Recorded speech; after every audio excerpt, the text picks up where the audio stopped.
Assalamualaikum dan salam sejahtera. Nama saya Noena Batrisha binti Jamaluddin, nombor matriks 23 DLS 19F1097.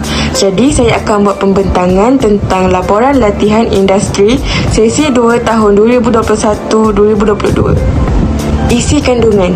Pertama sekali, latar belakang syarikat. Yang kedua, misi dan visi syarikat. Yang ketiga, laporan teknikal. Yang keempat, kesimpulan serta yang terakhir, komen dan cadangan. Tanpa membuang masa, mari kita mulakan pembentangan. Latar belakang. Hitachi Transport System Malaysia Sdn Bhd ini ditubuhkan pada 6 Disember 1988, memegang kedudukan utama di dalam pelbagai bidang pengangkutan termasuk perkapalan, pergudangan, 3PL iaitu third party level dan lain-lain operasi bersepadu. Syarikat ini mempunyai 14 cawangan di seluruh negara termasuk Selangor, Johor, Pulau Pinang, KLIA dan Pelabuhan Kelang. Seterusnya, visi dan misi. Visi syarikat ialah kumpulan TSM berhasrat untuk memberi inspirasi kepada dunia dengan pasukan berbakat, inovasi dan pengalaman yang telah terbukti di pasaran global. Misi syarikat pula ialah kumpulan TSM berhasrat untuk menyumbang kepada masyarakat melalui perkembangan teknologi yang canggih berkaitan dengan perkhidmatannya yang asal. Berikutnya adalah laporan teknikal di gudang. Pertama sekali ialah memeriksa pemakaian keselamatan di gudang. Sebagai contoh, pemandu forklift harus memakai topi keledar keselamatan semasa memandu forklift. Yang kedua, membuat pemantau 5S di gudang. Seterusnya, yang ketiga ialah membuat pemeriksaan forklift setiap bulan. Dan akhir sekali, memantau barang yang keluar masuk dari lori. Seterusnya adalah laporan teknikal di pejabat.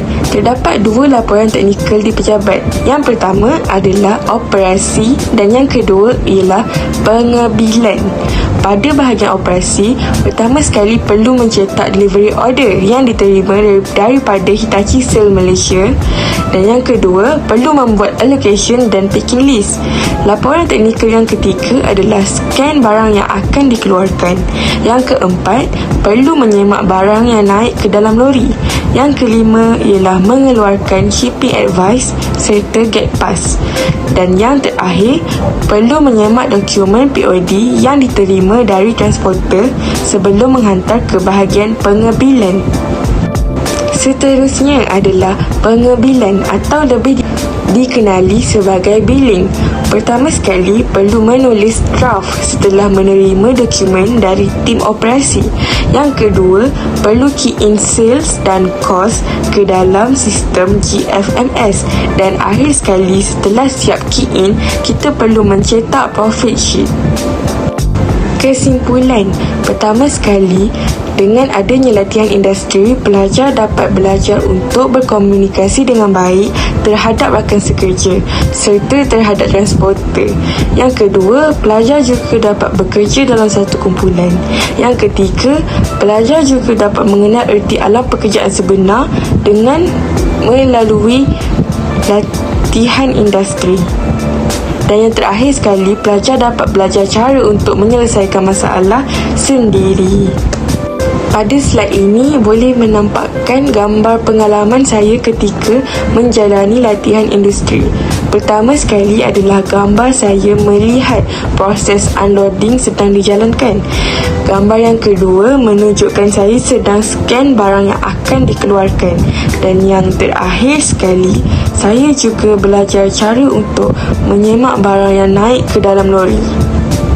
Selain itu, di gudang saya juga belajar cara untuk memasukkan warranty card ke dalam kotak aircon dan saya juga belajar cara untuk mengira aircon yang telah siap di unloading. Seterusnya adalah bahagian komen dan cadangan. Kepada pihak industri, perlu untuk memberi tugas dan tempat yang sesuai dengan tahap pelajar. Kepada pihak pelajar, rajinkan diri untuk bertanya, menggunakan 2 bahasa semasa berkomunikasi. Dan yang terakhir, kepada pihak politeknik, perlu untuk memberi kelonggaran dan masa yang lebih panjang untuk pelajar menyediakan laporan akhir latihan industri. Sekian, itu sahaja daripada saya. Terima kasih.